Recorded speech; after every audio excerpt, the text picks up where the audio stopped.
International Islamic Research Center.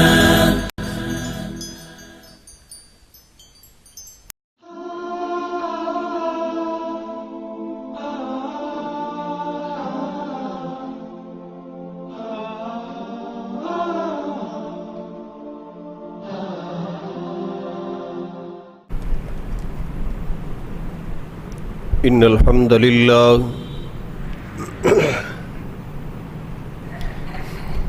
الحمد لله نحمده ونستعينه ونستغفره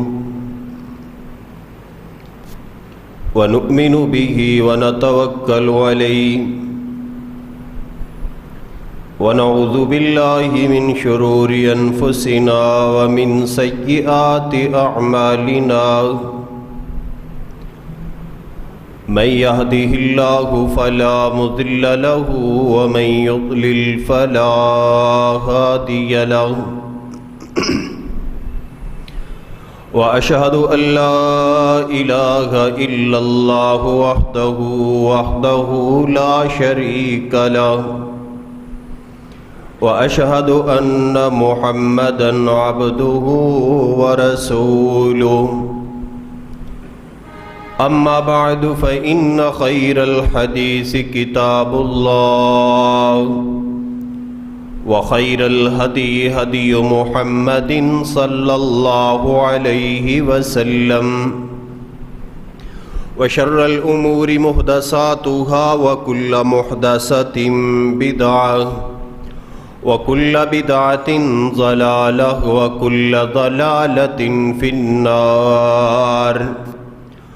قال الله تبارك وتعالى في كلامه المجيد أعوذ بالله السميع العليم من الشيطان الرجيم بسم الله الرحمن الرحيم يا أيها الذين آمنوا اتقوا الله حق تقاته ولا تموتن إلا وأنتم مسلمون يا أيها الناس اتقوا ربكم الذي خلقكم من نفس واحدة وخلق منها زوجها وبث منهما رجالا كثيرا ونساء واتقوا الله الذي تساءلون به والأرحام إن الله كان عليكم رقيبا يا أيها الذين آمنوا اتقوا الله وقولوا قولا سديدا يصلح لكم أعمالكم ويغفر لكم ذنوبكم ومن يطع الله ورسوله فقد فاز فوزا عظيما. وقال الله تعالى في مقام آخر والفجر وليال عشر. اللهم صل على محمد وعلى آل محمد كما صليت على إبراهيم وعلى آل إبراهيم إنك حميد مجيد. اللهم بارك على محمد وعلى آل محمد كما باركت على إبراهيم وعلى آل إبراهيم إنك حميد مجيد. رب اشرح لي صدري ويسر لي أمري واحلل عقدة من لساني يفقهوا قولي. رب زدني علما رب زدني علما اللهم رب زدني علما. حمد و ثنا کے تمام کلمات اللہ جل جلالہ کی ذات وحدہ لا شریک کے لیے، اور درود و سلام سرور کونین جناب محمد الرسول اللہ صلی اللہ علیہ وآلہ وسلم کی ہستی مقدس اور مطہر پر. حضرات ذی وقار، آج ذوالقعدہ کی 29 تاریخ ہے. شاید آج چاند نظر آ جائے اور آج رات سے ذوالحجہ کا مہینہ شروع ہو جائے، اگر آج نہیں تو کل لازمی طور پر ذوالحجہ کا آغاز ہو جائے گا غروب آفتاب کے ساتھ ہی۔ اس بنا پر کیونکہ اس مہینے میں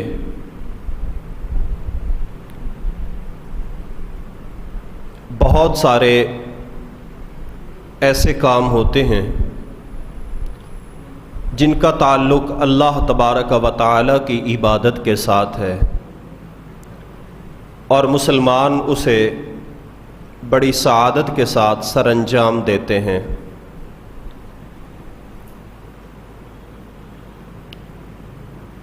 بہت بڑی عبادت اللہ تبارک و تعالی کی حج بیت اللہ، وہ بھی اسی ذوالحجہ کے مہینے میں ہے۔ اسی طرح اسی ذوالحجہ کی 10 تاریخ کو سنت ابراہیمی کی یاد تازہ کرتے ہوئے مسلمان اللہ تبارک و تعالی کی راہ میں اپنے جانوروں کی قربانی بھی دیتے ہیں۔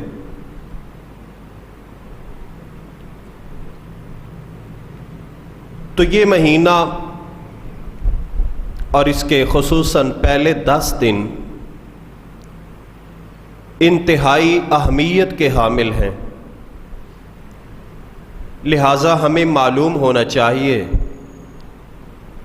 کہ ہم نے اس ماہ مقدس کے جو 10 دن ہیں ان کو کیسے گزارنا ہے، کیا آداب و احترام ہیں جن کو مد نظر رکھنا ہے۔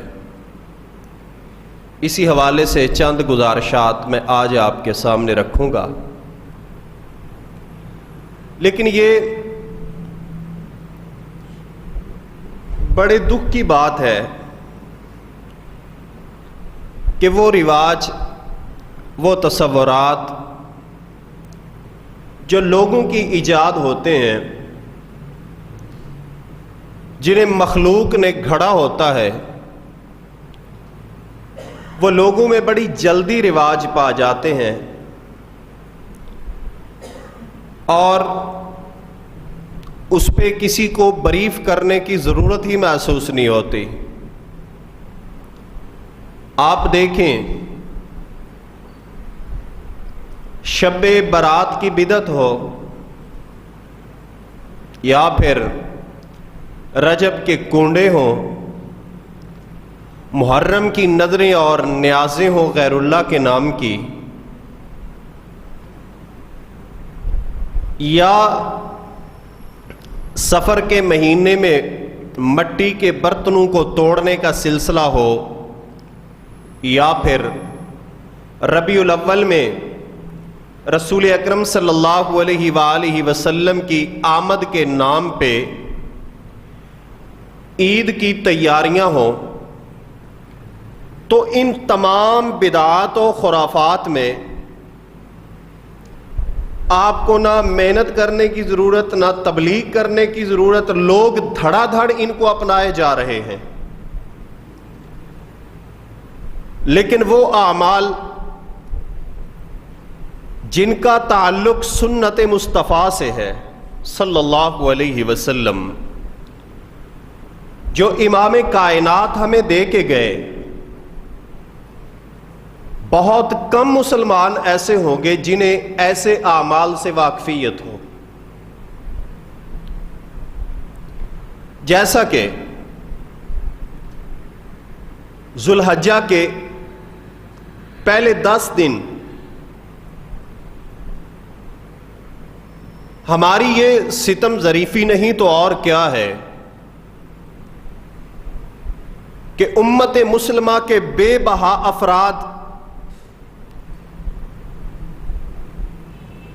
ان 10 دنوں کی عظمت اور فضیلت سے غافل ہیں، انہیں علم ہی نہیں۔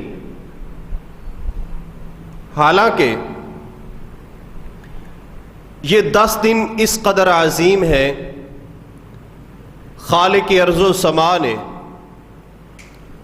اپنی مقدس کلام میں ان 10 دنوں کی قسم اٹھائی ہے۔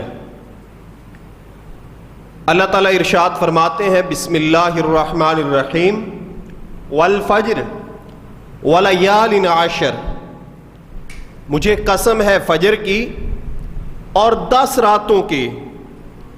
ان 10 راتوں سے مراد اکثر مفسرین کرام نے لکھا ہے کہ ان سے مراد ذوالحجہ کے پہلے 10 دن اور 10 راتیں ہیں جن کی قسم پروردگار عالم نے اپنی مقدس کلام میں اتاری ہے۔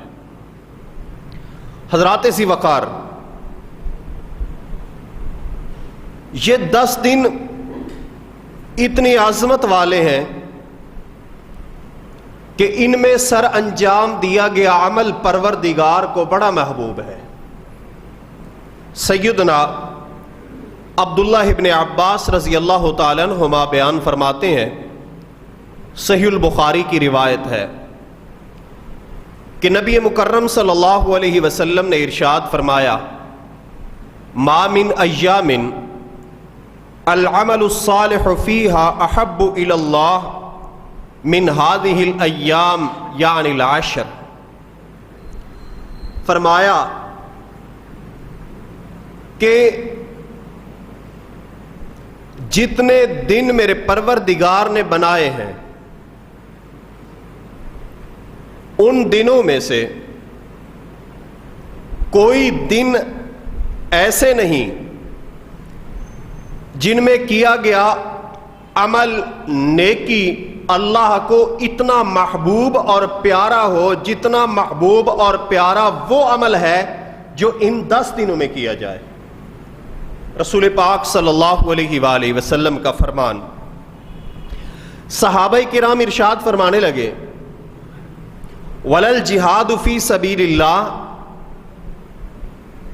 اللہ کے پیغمبر صلی اللہ علیہ وسلم، کیا اللہ تبارک و تعالی کی راہ میں جہاد وہ بھی اس نیکی کا مقابلہ اور برابری نہیں کر سکتا جو نیکی ان 10 دنوں میں کی جائے؟ سرور کونین صلی اللہ علیہ وسلم نے ارشاد فرمایا وَلَلْ جِهَادُ فِي سَبِيلِ اللَّهِ، اللہ کی راہ میں کیا گیا جہاد وہ بھی اللہ کو اس قدر محبوب نہیں جس قدر وہ نیکی محبوب ہے جو ان 10 دنوں میں کی جائے۔ وہ 10 دن جو ابھی ذوالحجہ کا آغاز ہوتے ہی آپ سے درپیش ہوں گے، آ جائیں گے، یہ 10 دن مراد۔ إِلَّا رَجُلٌ خَرَجَ بِنَفْسِهِ وَمَالِهِ ثُمَّ لَمْ يَرْجِعْ مِنْ ذَاكَ بِشَيْءٍ، آپ نے فرمایا ہاں ایک مجاہد ایسا ہے کہ جس کا جہاد ان 10 دنوں کی برابری کر سکتا ہے، ان 10 دنوں میں کی گئی نیکی کی برابری کر سکتا ہے۔ وہ کون سا مجاہد؟ فرمایا ایسا مجاہد جو اپنا مال اپنی جان لے کر اللہ کی راہ میں نکلا، گھر چھوڑ دیا، پروردگار کی راہ میں جہاد کے لیے نکل گیا، لیکن اللہ تعالی کی راہ میں اس نے جہاد ایسا کیا کہ دوبارہ اس کے گھر نہ اس کی جان آئی نہ اس کا مال آیا۔ کیا مطلب؟ راہ خدا میں شہید ہو گیا، میدان جہاد میں شہید ہو گیا۔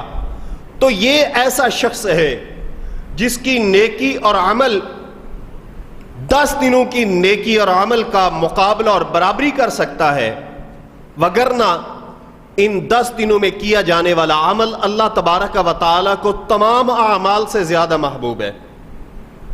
حضرات ذی وقار،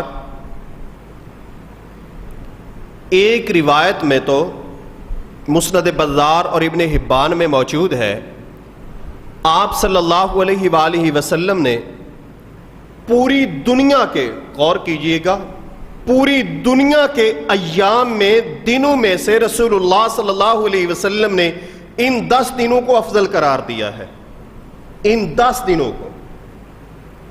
اور شاید آپ کے ذہن میں یہ اشکال پیدا ہو رہا ہو کہ ہم پہلے تو سمجھتے آئے ہیں کہ رمضان المبارک کا مہینہ افضل ہے، اور آج آپ ہمیں سمجھا رہے ہیں کہ ذوالحجہ کے 10 دن افضل ہیں، کیا خیال ہے؟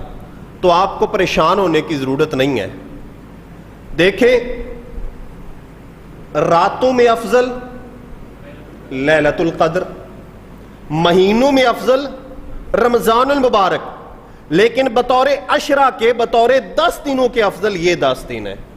یہ پورا مہینہ ذوالحجہ کا، یہ رمضان کے مہینے سے افضل نہیں، بطور مہینے کے فضیلت رمضان کی ہے، لیکن بحیثیت 10 دنوں کے فضیلت ان 10 دنوں کی ہے۔ تو رسول اکرم صلی اللہ علیہ وسلم کے صحابی سیدنا جابر بن عبداللہ رضی اللہ تعالیٰ عنہ بیان فرماتے ہیں کہ نبی مکرم صلی اللہ علیہ وسلم نے فرمایا، افضل ایام الدنیا ایام العشر، یعنی عشر ذی الحجہ۔ امام کائنات نے فرمایا کہ پوری دنیا کے دنوں میں سے افضل دن یہ 10 دن ہیں، یعنی ذوالحجہ کے 10 دن۔ قیل ولا مثلہن فی سبیل اللہ، کہا گیا اللہ کے پیغمبر صلی اللہ علیہ وسلم، وہ شخص جو راہ خدا میں جہاد کر رہا ہے، اللہ تبارک و تعالی کی راہ میں جہاد کرنے والا، وہ بھی ان کی مثل نہیں۔ میرے پیارے پیغمبر صلی اللہ علیہ وسلم نے فرمایا، نہیں، وہ بھی ان کی مثل نہیں، الا رجل عفر وجہہ فی التراب، مگر وہ شخص جس نے اپنے چہرے کو مٹی میں ملا دیا۔ کیا مطلب؟ یعنی وہ شہید ہو گیا، وہ مٹی میں چلا گیا، تو وہ شخص، اس کی نیکی اور اس کا عمل ان کی مثل ہو سکتا ہے، باقی کسی نیکی کا وزن ان اعمال کی برابری نہیں کر سکتا جو ان 10 دنوں میں کیے جائیں گے۔ حضرات گرامی، اس بنا پر یہ غور کیجئے کہ ان 10 دنوں کی فضیلت اتنی کیوں ہے؟ سب دن میرے رب نے بنائے، ساری راتیں میرے پروردگار نے بنائیں، سب مہینے میرے مالک کی تخلیق، کوئی دن افضل نہیں، کوئی دن کسی دن سے افضل نہیں، کوئی رات کسی رات سے افضل نہیں، لیکن جن راتوں کو میرا رب افضل قرار دے دے، جن دنوں کو میرا پروردگار باقی دنوں سے افضل قرار دے دے، وہ افضل ہوں گے۔ مخلوق کی تعیین نہیں چلے گی، جس کو میرا رب متعین کر دے وہ افضل ہوگا۔ اب کوئی شخص کہے کہ آپ نے دم کروانے منگل کو آنا ہے، منگل کا دن بڑا بابرکت ہے، یہ تعیین اللہ کی نہیں، یہ مخلوق کی ہے، یہ بزرگوں کی ہے، یہ مردود ہے۔ اللہ تبارک و تعالی جس دن اور جس رات کو افضل قرار دے دے وہ باقیوں سے فضیلت والی ہو جائے گی۔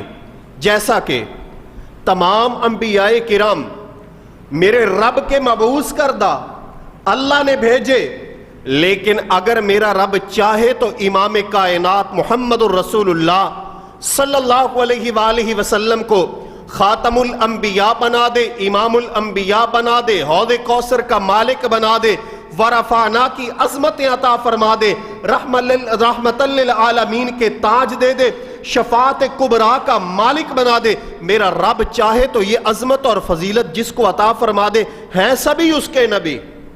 حضرات گرامی، جتنے صحیفے کتابیں انبیاء پہ اتری سب منزل من اللہ، لیکن اگر میرے پروردگار چاہے تو قرآن کو سب سے افضل بنا دے۔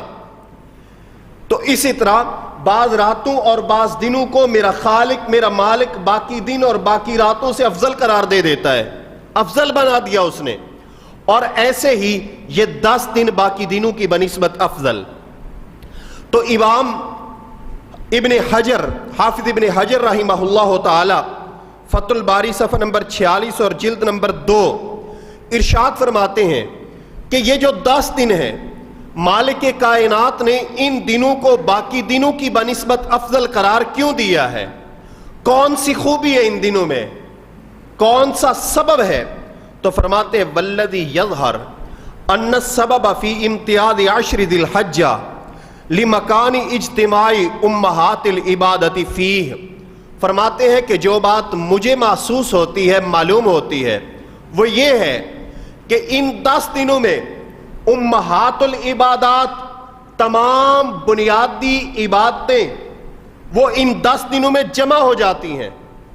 تمام عبادات کا اصل ان 10 دنوں میں جمع ہو جاتا ہے. اس بنا پر اللہ تبارک و تعالی نے ان 10 دنوں کو باقی دنوں سے افضل قرار دیا. فرماتے وہی الصلاۃ، نماز. ان 10 دنوں میں نماز ہے، اور خصوصاً نماز عید الاضحیٰ 10 ذو الحجہ کو، وہ بھی ان 10 دنوں میں. پھر حاجی حضرات اللہ تبارک و تعالی کے پیارے خصوصاً وہ نمازیں جو حج کے دوران جمع کر کے پڑھتے ہیں، تو ان نمازوں کا آنا، عید الاضحیٰ کی نماز کا آنا، یہ سبب ہے ان 10 دنوں کی عظمت کا کہ اصولی عبادات، بنیادی عبادات، ان میں سے نماز بھی ان 10 دنوں میں موجود. اس کے بعد والصیام، اللہ تبارک و تعالی نے جتنی عبادتیں فرض فرمائی ہیں ان میں ایک روزہ بھی ہے. روزہ کتنی بڑی عبادت ہے. امام کائنات علیہ السلام نے فرمایا کہ وہ شخص جو اللہ کی رضا کی خاطر ایک روزہ رکھے گا، اللہ تبارک و تعالی ایک روزے کی وجہ سے اس کے چہرے کو جہنم سے 70 سال کی مسافت دور کر دیں گے. ایک روزے کی عظمت. اور روزے جیسی عبادت وہ بھی ان دنوں میں موجود ہے. رسول اکرم صلی اللہ علیہ وسلم ذو الحجہ کے 9 دن امام کائنات علیہ السلام روزہ رکھتے، اور خصوصاً یوم عرفہ کا روزہ، 9 ذو الحجہ کا روزہ میرے پیارے پیغمبر صلی اللہ علیہ وسلم نے جس کے متعلق فرمایا کہ مجھے اللہ سے امید ہے کہ میرا رب اس ایک روزے کے سبب 2 سالوں کے گناہ معاف فرما دے گا، وہ بھی ان دنوں میں موجود.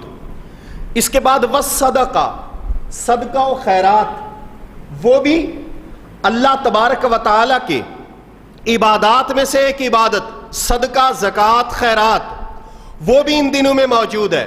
صدقہ، جو شخص حج پہ گیا، مال خرچ کر کے گیا، جو حج پہ نہیں جا سکا، ادھر قربانی کر رہا ہے، پیسہ خرچ کر کے قربانی لی ہے اللہ تبارک و تعالی کی راہ میں، یہ صدقہ و خیرات بھی ان دنوں میں موجود ہے.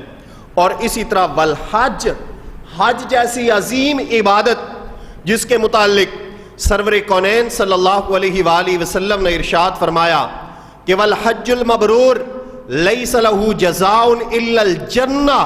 وہ شخص جس کا حج تعلیم نبوی کے مطابق رہا، جس کا حج تمام علیشوں خرابیوں سے پاک و صاف رہا، اس کا بدلہ سوائے جنت کے کچھ ہے ہی نہیں.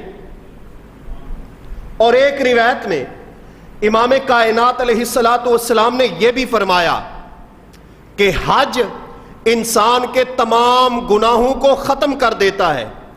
ایک حدیث میں پیارے پیغمبر نے یہ بھی فرمایا کہ وہ شخص جس نے حج کیا اور اس کے حج میں بےہودگی نہیں، بےہودہ باتیں نہیں، جن چیزوں سے شریعت نے منع کیا ان سے رکا رہا، تو یہ شخص حج کر کے جب واپس آ رہا ہے تو یہ ایسے آ رہا ہے کہ یوم ولدتہ امہ، جیسا کہ اس کو اس کی ماں نے آج ہی جنم دیا ہے. حضرات گرامی، یہ حج جیسی عبادت بھی ان 10 دنوں میں موجود ہے.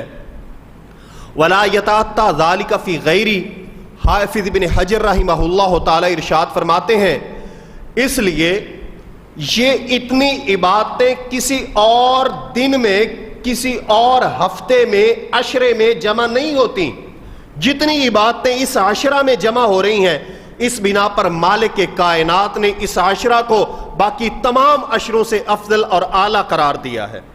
حضرات گرامی، اب غور کیجئے، انشاءاللہ جب ذو الحجہ کا یہ مہینہ شروع ہو جائے گا تو ان 10 دنوں میں ہم نے کیا کرنا ہے، ہماری کیا ذمہ داری ہے، کس طریقے سے ان دنوں کو گزارنا ہے، اور کیا ان کے آداب و احترام ہیں، ان پہ غور کیجئے گا. میں اختصار کے ساتھ عرض کرتا جاؤں. جب یہ عشرہ شروع ہو، سب سے پہلے اللہ تبارک و تعالی کا ذکر، اللہ کی یاد، اللہ کا ذکر. رسول اکرم صلی اللہ علیہ وسلم نے فرمایا، مسند احمد کی روایت سیدنا عبداللہ ابن عمر رضی اللہ تعالیٰ عنہما اس کے راوی فرماتے ہیں ما من ایام اعظم عند اللہ ولا احب الیہ من العمل فیہن من هذه الایام العشر، اللہ تبارک و تعالیٰ کے ہاں ان 10 دنوں سے بڑھ کر کوئی اور دن افضل نہیں جن میں نیکی اور عمل اللہ تبارک و تعالیٰ کو اتنا محبوب ہو جتنا محبوب وہ نیکی اور عمل ہے جو ان 10 دنوں میں کیا جاتا ہے۔ اس بنا پر آپ علیہ السلام نے فرمایا فَأَكْسِرُوا فِيهِنَّ مِنَ التَّحْلِيلِ وَالتَّكْبِيرِ وَالتَّحْمِيدِ، لہذا کثرت کے ساتھ ان دنوں میں لا الہ الا اللہ، الحمدللہ، اللہ اکبر، یعنی اللہ کے ذکر کے یہ کلمات ان 10 دنوں میں کثرت سے کہا کرو۔ یاد رہے گا انشاءاللہ تعالی، ان 10 دنوں میں کثرت کے ساتھ اللہ تبارک و تعالیٰ کا ذکر کرنا ہے، لا الہ الا اللہ، الحمدللہ، اللہ اکبر۔ اور یاد رکھیے حدیث قدسی ہے، اللہ تبارک و تعالیٰ کا ذکر کتنا عظیم ہے، کتنا افضل عمل ہے۔ اللہ تبارک و تعالیٰ ارشاد فرماتے ہیں کہ انا عند ظن عبدی بی، میرے متعلق بندہ جو گمان کرے گا میں اس کے گمان کے مطابق ہی اس سے سلوک کروں گا۔ کیا مطلب؟ اگر ایک بندہ یہ سوچتا ہے میرا رب میری مشکلیں حل کرے گا، میں اپنے بندے کی مشکلات حل کروں گا۔ اگر ایک بندہ یہ سوچے کہ مجھے رب نے کچھ نہیں دینا، میں نے لاہور سے ہی لینا ہے، رب ذوالجلال فرماتے پھر میں اس کو ایسے ہی ذلیل و خوار کروں گا، در در کے چکر لگائے گا۔ فَإِن ذَكَرَنِي فِي نَفْسِهِ ذَكَرْتُهُ فِي نَفْسِي وَإِن ذَكَرَنِي فِي مَلَئٍ ذَكَرْتُهُ فِي مَلَئٍ خَيْرٍ مِّنْهُمْ، اللہ تعالیٰ ارشاد فرماتے ہیں اگر یہ مجھے تنہائی میں یاد کرے گا، آہستہ یاد کرے گا، میں بھی آہستہ اس کا تذکرہ کروں گا۔ اور اگر یہ بندہ میرا تذکرہ کسی جماعت میں بیٹھ کے کرے گا، چند لوگوں میں میرا نام بلند کرے گا، میرے مالک فرماتے ہیں میں بھی اس بندے کا نام جماعت میں ذکر کروں گا، لیکن جس جماعت میں میں ذکر کروں گا وہ دنیا کی جماعت سے اعلیٰ و افضل ہوگی۔ کیوں؟ کیونکہ وہ فرشتوں کی جماعت ہوگی، اللہ کے مقرب فرشتوں میں اس کا ذکر ہوگا، تذکرہ ہوگا۔ حضرات ذی وقار اور میرے مالک نے فرمایا وَإِن تَقَرَّبَ إِلَيَّ بِشِبْرٍ تَقَرَّبْتُ إِلَيْهِ ذِرَاعًا، اگر یہ میرا بندہ ایک بالشت میری طرف آنے کی کوشش کرے گا، آئے گا، میں ایک ہاتھ اس کی طرف آؤں گا۔ اگر یہ میری طرف چل کے آئے گا میں اس کی طرف دوڑ کے آؤں گا۔ کیا مقصد ہے؟ مقصد یہ ہے کہ اگر میرا بندہ میری طرف توجہ کرے گا میں اسے بے رخی نہیں کروں گا، بے اتنائی نہیں برتوں گا۔ میرا بندہ میری طرف آنے کی کوشش کرے گا، میں بھی اپنے بندے کو، اپنے محبوب کو، اپنی طرف آنے والے کو اس کی توبہ بھی قبول کروں گا، اس کا رجوع بھی قبول کروں گا، معافی قبول کروں گا، اور اتنی قبول کروں گا کہ میرا رب فرماتا ہے کہ اس کے سمندر کی جھاگ کے برابر گناہ ہوں گے، اس کی معافی سے وہ بھی معاف کر دوں گا۔ حضرات گرامی، حتیٰ کہ ایک روایت میں یہ بھی فرمایا رسول اکرم صلی اللہ علیہ وآلہ وسلم نے کہ میرا مالک اس کے گناہوں کو نیکیوں میں تبدیل کر دے گا۔ اور حضرات ذی وقار، اللہ خالق کائنات اپنے بندے کو اس کے اس ذکر کی وجہ سے اس قدر نوازتا ہے کہ میرا اللہ، میرا پروردگار، میرا خالق و مالک اپنے بندے کی زبان سے ذکر اتنا پسند فرماتا ہے۔ رسول اللہ صلی اللہ علیہ وسلم کے پاس صحابی رسول آئے، فرمایا اللہ کے پیغمبر کوئی وصیت نصیحت؟ فرمایا لا یزال لسانک رطبا من ذکر اللہ، تیری زبان ہر وقت اللہ کے ذکر سے تر و تازہ رہنی چاہیے۔ غور کیجئے، زبان تر و تازہ رہے کس سے؟ اللہ کے ذکر سے۔ ہم گھر بیٹھے ہوں، ہماری گالیوں سے زبان تر رہے گی، لڑائی جھگڑے سے زبان تر رہے گی، یا دوست احباب کی محفل میں بیٹھے ہوں غیبت چغل خوری کے ساتھ زبان تر رہے گی؟ نہیں۔ یاد رکھیے امام کائنات کی وصیت و نصیحت کیا ہے؟ زبان تر رہے، اللہ کے ذکر کے ساتھ رہے۔ اور جب اس دنیا میں تم اللہ کا ذکر کرو گے، عرش بری پہ میرا رب تمہارے تذکرے کرے گا۔ حضرات گرامی، اللہ کے ذکر کے متعلق سیدنا ابراہیم علیہ السلام کی وصیت سماعت فرمائیے۔ حضرت عبداللہ ابن مسعود رضی اللہ تعالیٰ عنہما اس حدیث کو بیان فرماتے ہیں، جامع ترمذی کی روایت ہے، فرماتے ہیں کہ رسول اللہ صلی اللہ علیہ وسلم نے ارشاد فرمایا، لقیت ابراہیم لیلۃ اسری بی، جس رات اللہ تبارک و تعالی نے مجھے سیر کروائی، معراج کروائی، تو اس رات میری ملاقات سیدنا ابراہیم علیہ السلام کے ساتھ ہوئی، جناب ابراہیم کے ساتھ ملاقات ہوئی۔ سیدنا ابراہیم علیہ السلام فرمانے لگے کہ اے میرے محمد صلی اللہ علیہ وسلم، اقرئ امتک منی السلام، اپنی امت کو جا کے میرا سلام کہنا۔ امت کتنی خوش نصیب، یہ آخری امت، امام کائنات کی امت، سرور کونین کی امت کتنی خوش نصیب ہے کہ اس کو سلام جناب ابراہیم کا آیا ہے۔ حضرات گرامی، ابراہیم کا سلام کیوں نہ آئے؟ ابراہیم علیہ السلام امت کو سلام کیوں نہ بھیجیں؟ کیونکہ یہ امت بھی ان کو سلام بھیجتی ہے۔ اللہم صلی علی محمد وعلی آل محمد کما صلیت علی ابراہیم وعلی آل ابراہیم انک حمید مجید۔ حضرات ذی وقار، اگر آپ نے رحمتیں، سلام اور صلات کا سلسلہ جناب ابراہیم پہ بھیجنے کا جاری و ساری رکھا تو حضرت ابراہیم علیہ السلام نے بھی آپ کی طرف سلام بھیج کے اپنے اوپر جو حق تھا وہ ادا کر دیا۔ فرمایا، اے میرے محمد صلی اللہ علیہ وسلم، امت کو جا کے سلام کہنا اور یہ بھی بتلانا کہ ان الجنہ طیبۃ التربہ عذبۃ الماء وانہا قیعان، کہ جنت زمین بڑی زرخیز ہے، اس کی پانی بھی میٹھا ہے یہاں، لیکن یہ ہے میدان، چٹیل میدان ہے، درخت نہیں لگے، باغات نہیں ہے، ابھی ہے میدان، غراسها سبحان اللہ والحمد للہ ولا الہ الا اللہ واللہ اکبر۔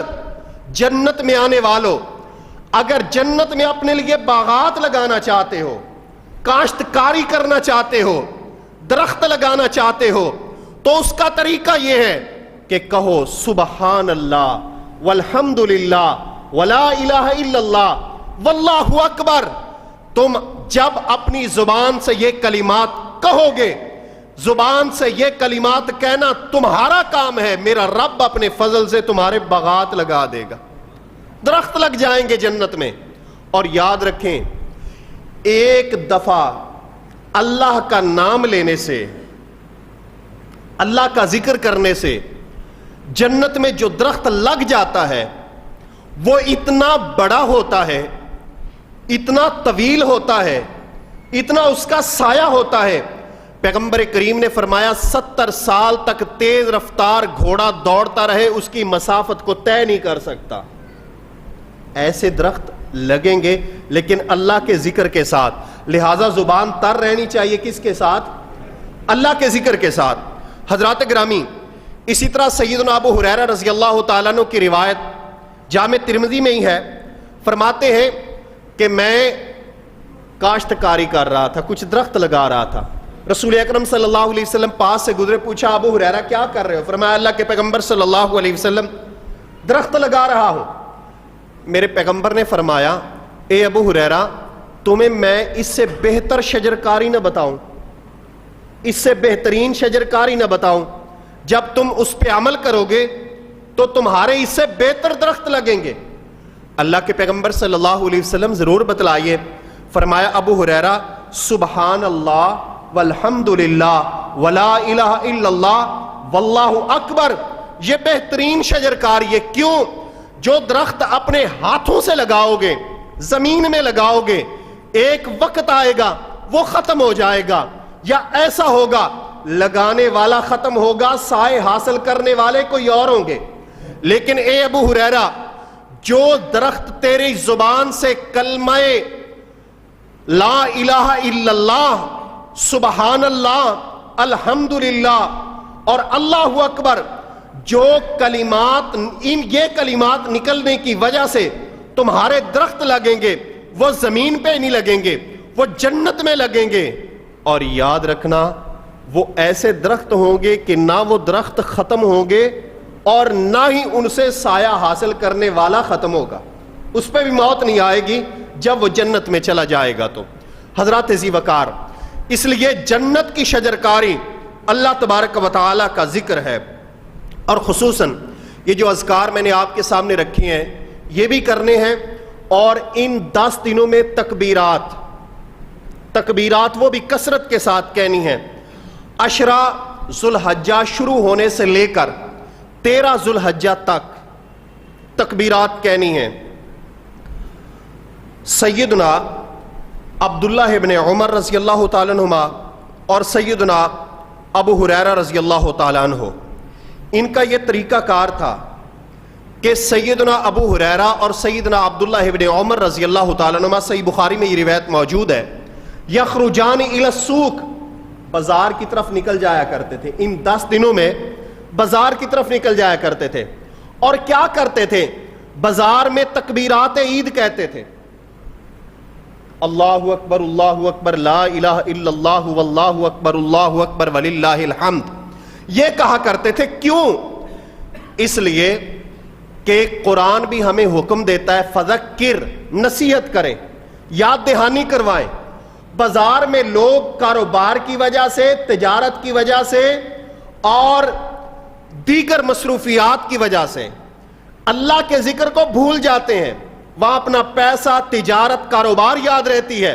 میرے پیغمبر کے یہ صحابی چلے جایا کرتے تھے تاکہ ان غفلت کے شکار لوگوں کو بھی اللہ کا ذکر یاد کروا دے، ان کو بھی کلمات رب ذوالجلال کے ذکر کے جو کلمات ہیں ان کو بھی یاد دہانی کروا دیں، اس مقصد کے لیے۔ تو اس پورے عشرے میں تکبیرات کہتے تھے سیدنا عبداللہ بن عمر اور سیدنا ابو ہریرہ رضی اللہ تعالیٰ عنہ۔ اس لیے مرآت المفاتیح کے اندر یہی بات انہوں نے ثابت فرمائی ہے کہ عشرہ ذو الحجہ شروع ہونے سے لے کر 13 ذو الحجہ تک تکبیرات کہی جائیں۔ حضرات گرامی، کلمات تکبیرات دارقطنی کے اندر یہ ثابت ہے الفاظ جو میں نے آپ کے سامنے ذکر کیے، اللہ اکبر لا الہ الا اللہ واللہ اکبر وللہ الحمد، یہ الفاظ بھی ہیں۔ اسی طرح اللہ اکبر کبیرہ، یہ دونوں قسم کے الفاظ بطور تکبیر کے پڑھے جا سکتے ہیں، اور اس عشرے میں پہلا کام یہ کرنا ہے کہ اللہ تبارک و تعالیٰ کا ذکر کرنا ہے اور یہ تکبیرات کثرت کے ساتھ پڑھنی ہے۔ حضرات گرامی، دوسرا عمل جو اس عشرہ میں کرنا ہے وہ روزہ ہے، یاد رہے گا انشاءاللہ تعالی۔ روزہ، رسول اکرم صلی اللہ علیہ وسلم کی حدیث مبارکہ کہ روزے کا عمل ایسا ہے، اللہ تبارک و تعالیٰ ارشاد فرماتے ہیں کہ روزے دار کو کیا اجر دینا ہے میں جانتا ہوں، یا روزے دار کو علم ہوگا قیامت والے دن، اتنا اجر ہے روزے کا۔ اور نبی مکرم صلی اللہ علیہ وآلہ وسلم کی ازواج مطہرات بیان فرماتی ہیں، سنن ابی داؤد میں روایت موجود ہے، فرماتے ہیں کہ کان رسول اللہ صلی اللہ علیہ وسلم یصوم 9 ذی الحجہ، امام کائنات علیہ السلام ذو الحجہ کے 9 دن روزہ رکھا کرتے تھے، اور یوم عاشوراء کا 10 محرم کا روزہ پیارے پیغمبر رکھا کرتے تھے، اور ہر مہینے کے 3 دن امام کائنات علیہ السلام روزہ رکھا کرتے تھے۔ اور میرے بھائیوں، آج جو میں بات آپ کے سامنے کر رہا ہوں وہ ذو الحجہ کے جو 9 دن ہیں ان کا روزہ، اور خصوصاً 9 ذو الحجہ کا روزہ۔ حضرت نبی کریم صلی اللہ علیہ وسلم، صحیح مسلم کی روایت ہے، ارشاد فرماتے ہیں کہ یہ جو ایک روزہ ہے 9 ذو الحجہ کا، صوم یوم عرفہ احتسب علی اللہ ان یکفر السنۃ التی قبلہ والتی بعدہ، کہ مجھے اللہ کے گھر سے پوری امید ہے کہ اللہ تعالیٰ اس ایک روزے کے بدلے ایک روزہ رکھنے والے شخص کے ایک پچھلے سال کے گناہ معاف فرما دے گا اور ایک آئندہ سال کے گناہ معاف فرما دے گا، ایک روزے کے بدلے۔ تو میرے عزیز بھائیوں، کس قدر قیمتی ہے یہ روزہ۔ اسی طرح یہ ذہن میں رکھیں کہ یہ جو روزہ ہے یہ غیر حاجی کے لیے ہے، حاجی روزہ نہیں رکھے گا۔ 9 ذوالحجہ کا یہ یوم عرفہ کا روزہ حاجی نے نہیں رکھنا۔ سیدنا عبداللہ بن عمر رضی اللہ تعالیٰ عنہ ارشاد فرماتے ہیں کہ میں نے رسول اللہ صلی اللہ علیہ وسلم کے ساتھ حج کیا، پھر سیدنا ابو بکر کے ساتھ کیا، سیدنا عمر کے ساتھ کیا، سیدنا عثمان رضی اللہ تعالیٰ عنہم، ان سب کے ساتھ حج کیا، انہوں نے یہ روزہ نہیں رکھا۔ اسی طرح رسول اکرم صلی اللہ علیہ وآلہ وسلم نے بھی حج کے موقع پر یہ روزہ نہیں رکھا۔ بخاری و مسلم کی روایت ہے، حضرت ام الفضل بنت حارث رضی اللہ تعالیٰ عنہ بیان فرماتی ہیں کہ میرے پاس کچھ لوگ بیٹھے اور انہوں نے آپس میں بحث شروع کر دی کہ آج رسول اللہ صلی اللہ علیہ وسلم نے 9 ذوالحجہ کا روزہ رکھا ہوا ہے یا نہیں، بحث شروع ہو گئی۔ میں نے کہا کہ آپ لوگوں کا یہ مسئلہ میں حل کر دیتی ہوں۔ تو میں نے کیا کیا؟ فرماتی ہیں فَأَرْسَلْتُ إِلَيْهِ بِقَدَحٍ، میں نے ایک دودھ کا پیالہ، بِقَدَحٍ فِيهِ لَبَنٌ، ایک دودھ کا پیالہ میں نے رسول اللہ صلی اللہ علیہ وسلم کی طرف روانہ کر دیا کہ اگر آپ کو روزہ ہوگا تو آپ نہیں پئیں گے، اگر پی لیں گے تو اس کا مطلب ہے روزہ نہیں ہے۔ تو میں نے یہ دودھ کا پیالہ روانہ کیا، وَهُوَ وَاقِفٌ عَلَى الْبَعِيرِ، رسول اکرم صلی اللہ علیہ وسلم عرفہ میں اپنے اونٹ پر موجود تھے، امام کائنات علیہ السلام نے وہ دودھ کا پیالہ پی لیا۔ تو اس سے کیا ثابت ہوا کہ رسول اللہ صلی اللہ علیہ وآلہ وسلم نے 9 ذوالحجہ کو روزہ نہیں رکھا ہے حج کے موقع پر۔ اگر جو شخص حج پہ نہیں ہے وہ یہ روزہ رکھے گا، جو حج پہ ہے اس نے یہ روزہ نہیں رکھنا۔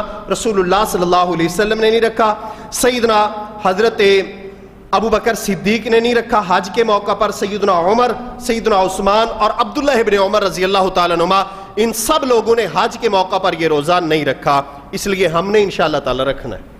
حضرات گرامی، اسی طرح تیسرا عمل جو کرنا ہے ان عشرہ ذوالحجہ میں وہ یہ ہے کہ آپ علیہ السلام نے فرمایا، سیدہ ام سلمہ رضی اللہ تعالیٰ عنہ کی روایت صحیح مسلم میں فرماتے ہیں کہ من رآ ہلال ذی الحجہ واراد ان یضحی فلا یاخذ من شعرہ ولا من اظفارہ، کہ وہ شخص جو ذوالحجہ کا چاند دیکھ لے اور قربانی کا ارادہ ہو تو وہ شخص اب نہ اپنے ناخن ترشوائے نہ اپنے بال کٹوائے۔ اسی طرح اگر چمڑا وغیرہ کہیں سے بڑھ جاتا ہے، چمڑا بھی نہیں کاٹنا، چمڑا بھی نہیں کاٹنا، بال بھی نہیں کٹوانے، ناخن بھی نہیں کاٹنے۔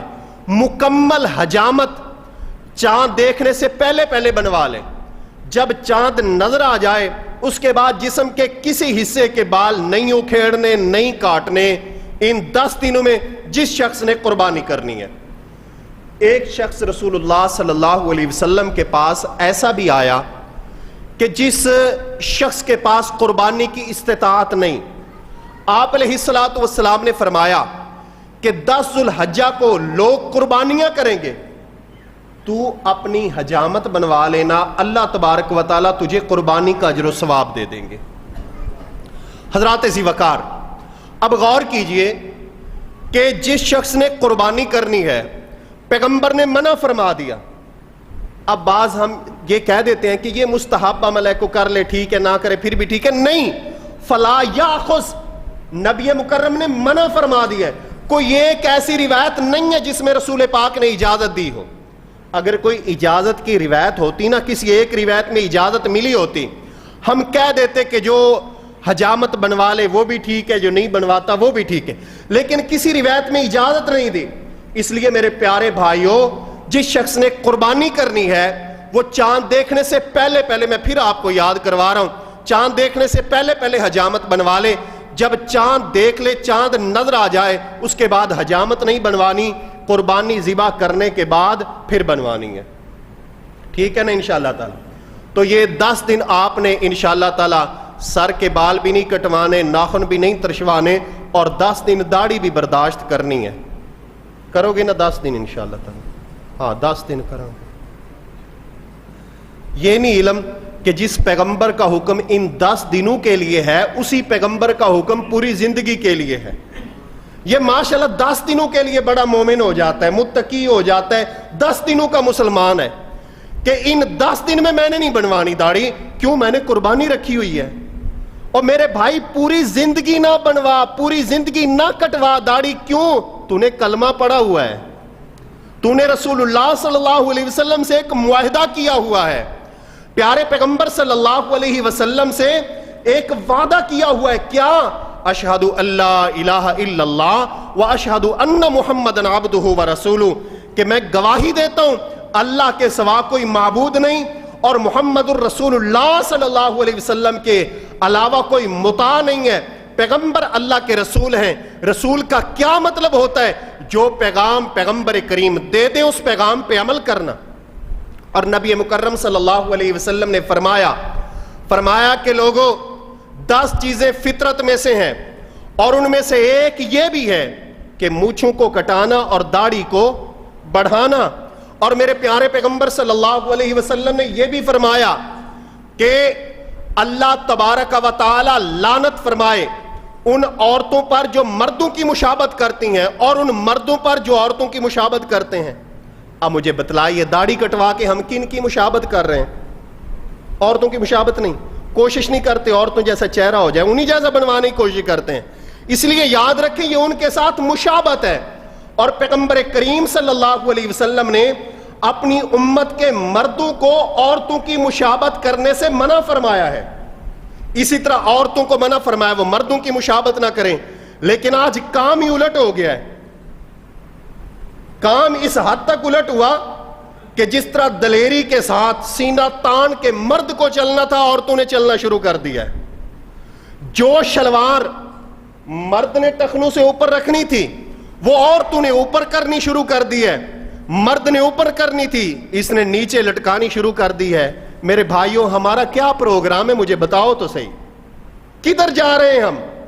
اس لیے غور کیجئے اللہ کی مخلوق میں جو داڑھی ہے نا یہ نر کی زینت ہے۔ کیا خیال ہے؟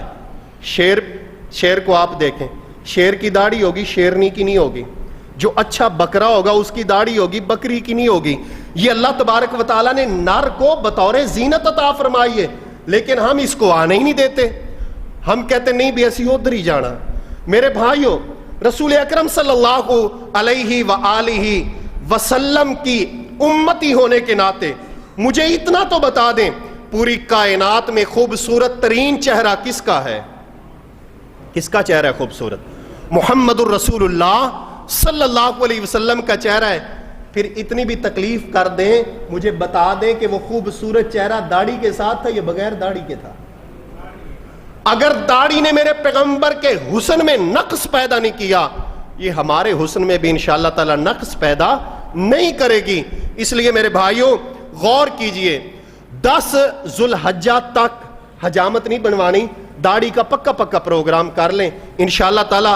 نبی مکرم صلی اللہ علیہ وسلم کی سنت پہ عمل کرنے کی وجہ سے اللہ تبارک و تعالی قیامت والے دن امام کائنات کے ہاتھوں سے حوض کوثر کے جام پلائے گا۔ حضرات گرامی، کچھ مسائل میں نے آپ کے سامنے رکھے ہیں، اور باقی رہا سلسلہ کہ 10 ذوالحجہ کو جو آخری عمل کرنا ہے ہم نے وہ ہے قربانی والا۔ اس کے حوالے سے میں پچھلے خطبہ جمعۃ المبارک میں کچھ گزارشات آپ کے سامنے رکھ چکا۔ اللہ تعالیٰ سے دعا ہے کہ اللہ تبارک و تعالی ہمیں تمام عبادات رسول اللہ صلی اللہ علیہ وسلم کے طریقے کے مطابق کرنے کی توفیق عطا فرمائے، اور اللہ تعالیٰ خالص اپنی رضا کے لیے کرنے کی توفیق عطا فرمائے۔ آمین ثم آمین۔ وأقول قولی ھذا وأستغفر اللہ لی ولکم ولسائر المسلمین۔